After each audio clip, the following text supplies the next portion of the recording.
The darkness is palpable, the air thick with tension. A figure, handcuffed and helpless, is dragged down a dimly lit corridor, the sound of screams and pleas echoing off the cold walls. It's 1971, and the Stanford Prison Experiment has been underway for just a few days, but already the situation is spiraling out of control. The students, once enthusiastic and idealistic, have become either tyrannical guards or broken prisoners. As we watch, a guard, his face twisted in a cruel grin, raises his baton, ready to strike. The prisoner cowers, expecting the worst. But how did it come to this? But no one was prepared for what came next. But to understand how we got here, we need to go back to the beginning. It's August 1971, and Professor Philip Zimbardo, a renowned psychologist, is about to embark on an ambitious study. He aims to explore the effects of role-playing on human behavior by transforming the basement of the Stanford Psychology building into a mock prison.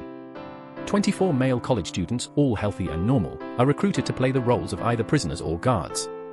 The students are paid $15 per day, and the study is expected to last for 2 weeks. The atmosphere is relaxed, with a sense of excitement and anticipation in the air. The students are eager to participate, and the professors are confident that the study will yield valuable insights. But as the students begin to settle into their roles, a subtle shift in dynamics starts to emerge.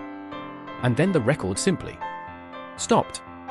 The Stanford Prison Experiment took place during a time of great social change in the United States. The 1960s had seen a surge in civil rights movements, anti-war protests, and a growing distrust of authority. The country was divided, and the youth were at the forefront of the revolution. The Stanford University campus was no exception, with students actively involved in protests and demonstrations. Against this backdrop, Professor Zimbardo's study aimed to explore the effects of situational factors on human behavior, and whether ordinary, well-adjusted individuals could become perpetrators of evil deeds. The study was designed to be a microcosm of the real world, with all its complexities and nuances. As the students settled into their roles, they began to experience the harsh realities of prison life. But it wasn't long before the situation started to spiral out of control. The answer, when it finally came, was worse than anyone imagined. On the second day of the study, a small incident occurs that could have been dismissed as a minor glitch. One of the prisoners, Douglas Corpy, begins to exhibit signs of extreme stress and anxiety. He becomes withdrawn and isolated, refusing to participate in the activities. The guards, who had been relatively lenient until then, start to exert their authority, using tactics such as sleep deprivation and humiliation to break the prisoner's spirits. The researchers, however, seem to be more interested in observing the developments than intervening. As the day comes to a close, the atmosphere in the prison becomes increasingly tense. The prisoners are on edge, and the guards are starting to enjoy their newfound power. And then, the first act of rebellion occurs, sparking a chain reaction that would change the course of the study forever. But no one was prepared for what came next.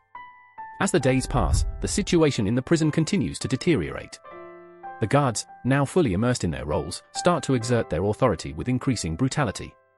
The prisoners, on the other hand, become more and more submissive, unable to withstand the constant pressure and humiliation. One of the guards, known as John Wayne, becomes particularly notorious for his cruel and sadistic behavior. He takes great pleasure in doling out punishments, often for minor infractions, and seems to enjoy the fear and respect he inspires in the prisoners.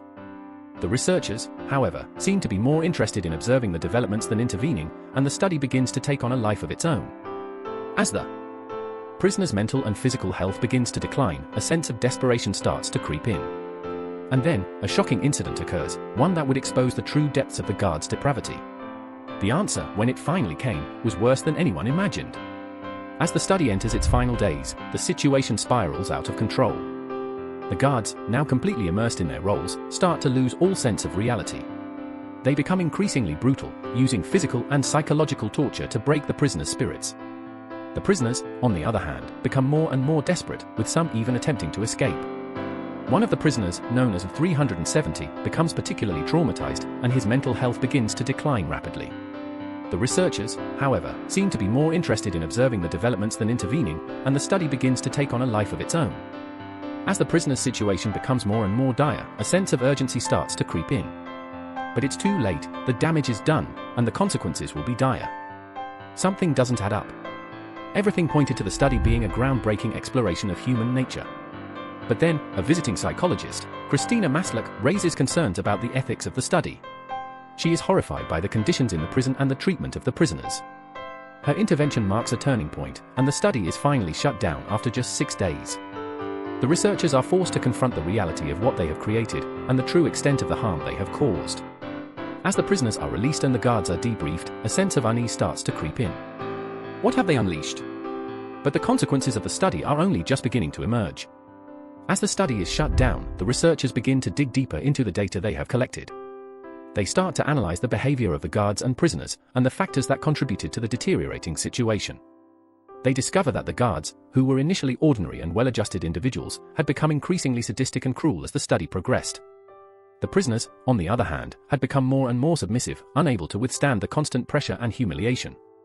The researchers also start to examine the role of situational factors, such as the prison environment and the lack of oversight, in shaping the behavior of the participants. As they delve deeper into the data, they start to uncover a complex web of factors that contributed to the study's disastrous outcome. But there is more to the story than initially meets the eye. The Stanford Prison Experiment had a profound impact on the participants, many of whom suffered long-term psychological damage. One of the prisoners, Douglas Corpy, would later speak about the trauma he experienced during the study and the lasting effects it had on his mental health. The guards, too, were affected, with some struggling to come to terms with their own behavior during the study. The experiment also raised important questions about the ethics of psychological research and the responsibility of researchers to protect their participants. As the story of the Stanford Prison Experiment becomes more widely known, it serves as a cautionary tale about the dangers of unchecked power and the importance of empathy and compassion. But the full extent of the human cost is only just beginning to emerge. Despite the study's notorious outcome, many questions remain unanswered. What exactly happened during those 6 days in the Stanford prison? How far did the guards go in their abuse of power? And what were the long-term consequences for the participants? The study's records are incomplete, and many of the participants have spoken about the difficulties they faced in discussing their experiences. The researchers, too, have been criticized for their handling of the study and their failure to intervene sooner. As the years pass, the mystery surrounding the Stanford Prison Experiment only deepens, leaving behind a trail of unanswered questions and unresolved tensions. But one thing is certain, the study's legacy will continue to haunt us. In the years following the study, a number of investigations and reviews were conducted to examine the ethics and outcomes of the Stanford Prison Experiment. The American Psychological Association launched an investigation, which found that the study had raised serious concerns about the treatment of participants and the responsibility of researchers. The study's lead researcher, Philip Zimbardo, was also criticized for his handling of the study and his failure to intervene sooner. As the truth begins to emerge, it becomes clear that the Stanford Prison Experiment was a complex and multifaceted event, with many different factors contributing to its outcome. But despite the progress made, many questions still remain unanswered. And then, a shocking revelation emerges. The official explanation for the Stanford Prison Experiment's outcome is that it was an unfortunate but isolated incident, the result of a combination of factors including the participants' personalities and the study's design. However, this explanation does not fully hold up to scrutiny. Many of the participants have spoken about the traumatic experiences they had during the study and the long-term effects it had on their mental health. The study's records also reveal a more complex and nuanced story, one that involves a combination of factors including the researchers' actions, the study's design, and the social context in which it took place. As the years pass, it becomes clear that the official explanation is insufficient and that a more nuanced and detailed understanding of the study's outcome is needed. But the truth is more disturbing than anyone could have imagined. The most credible explanation for the Stanford Prison Experiment's outcome is that it was the result of a combination of factors, including the study's design, the researchers' actions, and the social context in which it took place. The study's design, which involved the creation of a simulated prison environment, contributed to the participants' sense of realism and immersion. The researchers' actions, including their failure to intervene sooner, also played a crucial role in the study's outcome. Additionally, the social context in which the study took place, including the social and cultural norms of the time, contributed to the participants' behavior and the study's outcome. As the truth begins to emerge, it becomes clear that the Stanford Prison Experiment was a complex and multifaceted event, with many different factors contributing to its outcome. But the most disturbing fact is yet to come. The most disturbing fact about the Stanford Prison Experiment is that it was not an isolated incident, but rather a symptom of a larger problem. The study's outcome was not unique, but rather a reflection of a broader societal issue. The fact that ordinary, well-adjusted individuals can become perpetrators of evil deeds when given the opportunity and the authority is a disturbing truth that challenges our understanding of human nature. The study's outcome is a stark reminder of the dangers of unchecked power and the importance of empathy and compassion. As the truth finally emerges, it is clear that the Stanford Prison Experiment was a wake-up call, a warning about the dangers of dehumanization and the importance of protecting human rights. The single most disturbing fact in the entire story is that the study's lead researcher, Philip Zimbardo, has said that the study could have continued indefinitely, with the participants becoming more and more entrenched in their roles, if it had not been shut down. This revelation is a chilling reminder of the dangers of unchecked power and the importance of accountability. The Stanford Prison Experiment is a stark reminder of the dangers of dehumanization and the importance of protecting human rights. The study's outcome is a warning about the dangers of unchecked power and the importance of empathy and compassion. As we reflect on the study's legacy, it is clear that it has had a profound impact on our understanding of human nature and the importance of accountability. The study's findings have been used to improve prison conditions, to train law enforcement officers, and to promote human rights.